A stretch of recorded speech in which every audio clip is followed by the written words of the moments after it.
Olá pessoal, meu nome é Márcia Bêndola. Estamos aqui fazendo um estudo desse livro Como Amar uma Criança de Yanuks Korczak. Estamos no item 10. Uma criança boa. Olha que coisa, né? Ele já começa assim, boa, entre aspas. E ele diz que pode significar fácil de lidar, e é preciso não confundir esses dois epítetos. Então, você tem essas duas expressões que qualificam uma criança boa e uma criança fácil de lidar. Né? Você veja que estamos qualificando, estamos colocando ali um rótulo também, né? Colocando adjetivos.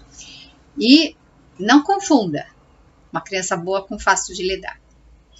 Uma criança que não chora, ou quase nunca chora, que não acorda à noite está sempre tranquila, ela está tranquila, confiante, está entre nós uma boa criança, ou seja, uma criança que não incomoda o adulto, uma criança boazinha. Essa expressão também a gente usa muito. Ai, como ela é boazinha, ela não incomoda, ela está sempre quietinha.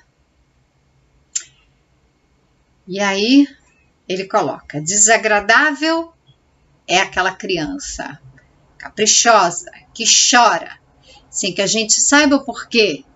Faz sua mãe viver um número bem maior de momentos desagradáveis do que agradáveis. Então, a mãe passa aquele sufoco, tem mais problema, ou tem momentos desagradáveis em maior quantidade do que os momentos agradáveis com a criança. É a criança que faz as birras, malcriações, gritarias, escândalos e dá aquele mal-estar, né? Porque nós ficamos ali sujeitos aos olhares de outros adultos, julgadores, estão ali juízes dos comportamentos maternos. E existem recém-nascidos mais ou menos pacientes, independentemente do seu estado de saúde. Então, não quer dizer que a criança, um bebezinho mais agitado, que chora mais, seja um bebê doente, problemático, né, que tem alguma doença. Isso é importante da gente considerar, porque estamos numa era em que a medicina avançou bastante, isso é muito bom. Sabemos mais a respeito das doenças, temos equipamentos mais precisos para diagnósticos, e ocorre que estamos diagnosticando mais porque estamos diagnosticando melhor, ou estamos diagnosticando mais porque colocamos na mesma caixinha chamada transtorno tudo quanto é comportamento da criança. O que eu quero dizer com isso é, nós estamos transformando determinados comportamentos que deveriam ser considerados naturais da criança, de se expressar como problemas, transtornos, porque essa criança é difícil, porque essa criança não me obedece, porque essa criança me desafia, porque essa criança me desrespeita, porque essa criança fala o que pensa, fala o que quer. Ela é opositivo desafiadora.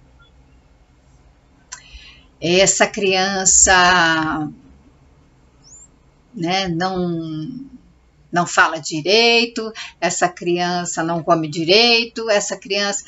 Qual é o padrão? Qual é a regra? Qual é a régua que eu vou medir? Eu vou medir essa criança a partir dos meus padrões, daquilo que eu considero que é normal, natural para a criança. Eu vou considerar determinados comportamentos são aceitáveis porque não me incomodam, eu me sinto bem, e determinados comportamentos eu vou considerar como patológicos, anormais e que precisam ser medicados, contidos, controlados, para que a criança fique do jeito que eu julgo que deve ser? Qual é a medida? Será que a criança está em sofrimento ou quem está incomodado é o adulto? Porque uma coisa é a criança estar em sofrimento, aí ela precisa de fato de um tratamento, de um acompanhamento. Outra coisa é a criança estar sendo espontânea e isso está incomodando o adulto. Existe uma diferença que a gente tem que ver. Uma criança boazinha é uma criança que pode estar sofrendo. E aí, vamos lá. Às vezes, basta uma unidade de dor para desencadear uma reação de 10 unidades de grito. Outras crianças, para 10 unidades de dor, reagem com uma unidade de grito. Tá? Ele coloca que existem diferenças. Algumas crianças são mais tolerantes à dor, à frustração, elas são mais tranquilas, né? A gente está colocando aqui nosso julgamento, né? Dando rótulos. Então, o que é uma criança tranquila? Descreva.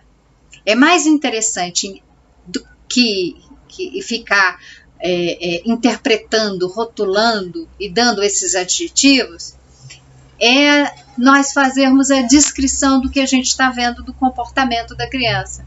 Então, é uma criança que ela fala pouco ou ela fala bastante, ela é mais agitada, né? Ela se movimenta bastante, ela gosta de explorar o ambiente, ou é aquela criança que fica mais reservada ali, quieta, ela observadora.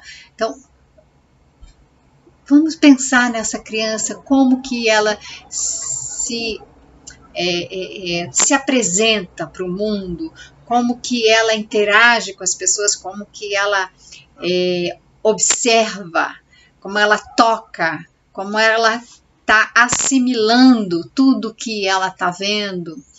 Essa criança está aprendendo, conhecendo o mundo.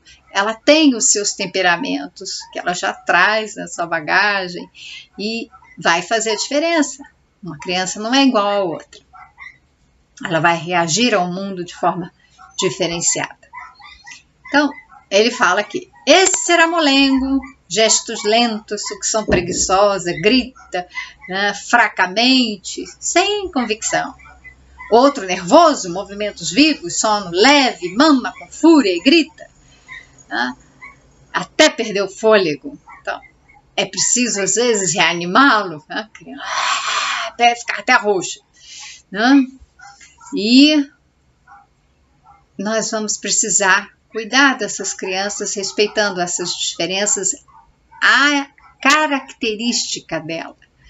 Não quer dizer que a gente não tenha que guiar, pelo contrário. A função do pai, da mãe, educadores, é poder guiar a criança. Ela traz os seus temperamentos, esses temperamentos não significa que a gente não vai ter que ir ajustando para que ela possa, pelo menos, se relacionar bem, né? Ela precisa se inserir na sociedade, existem regras, tá? Começar pela família, regras daquela pequena sociedade, então aquele núcleo familiar é um primeiro exercício. Fala aqui também, né, da criança acomodada como o sonho da educação contemporânea.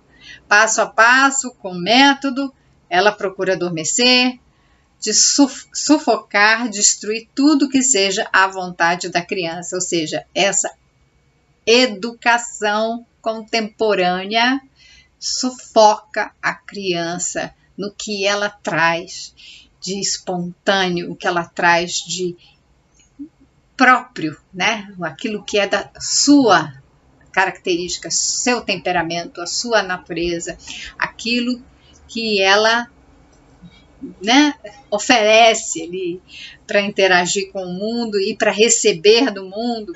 Ela tem que estar naquele comportamento ela tem que colocar a mão de determinada forma. Outro dia eu vi, né, a filha da rainha, então a mãe mostrando assim, tem que ficar com a mão, né, põe a mão, a menina olhando e tal, e ela já entendeu que ela tem que seguir um certo protocolo, ela tem que se comportar publicamente de determinada forma.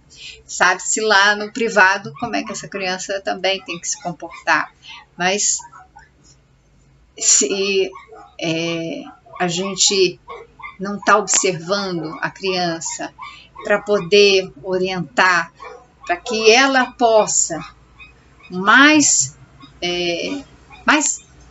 tempo possível, né, estar em uma liberdade. Liberdade aqui não é fazer o que ela quer, é fazer o que ela precisa para o seu desenvolvimento. É esse conceito de liberdade para Montessori que a gente traz aqui. Então, liberdade para essa criança poder subir em escada, caminhar, mexer na terra, explorar, utilizar os recursos da natureza, então cheirar a flor, pegar folhas e sentir, né, as pedras, a terra, olhar para o céu, ver os pássaros, tocar nos animais. Essa convivência com a natureza, ela é muito importante para o desenvolvimento. Para ela poder correr, para ela poder saltar, para ela poder escalar, ela precisa desses movimentos para se desenvolver. Então, cuidado com quando a gente vai tolhindo essa liberdade, porque com isso a gente está tolhindo o desenvolvimento da criança, um desenvolvimento intelectual, o cognitivo e o emocional. Então, bom, obediente, gentil, fácil. Por acaso pensamos alguma vez nesse ser humano fraco, covarde, sem energia, que a criança corre o risco de se tornar? Então, ele termina esse item lembrando que essa criança boazinha hoje não é o adulto que nós desejamos para ser competitivo no mercado de trabalho, por exemplo. Que nós queremos que ele seja empreendedor, que ele arrisque, que ele se coloque, que ele tenha, né, uma iniciativa, seja proativo e saiba resolver conflitos, que pense, seja criativo, imaginativo.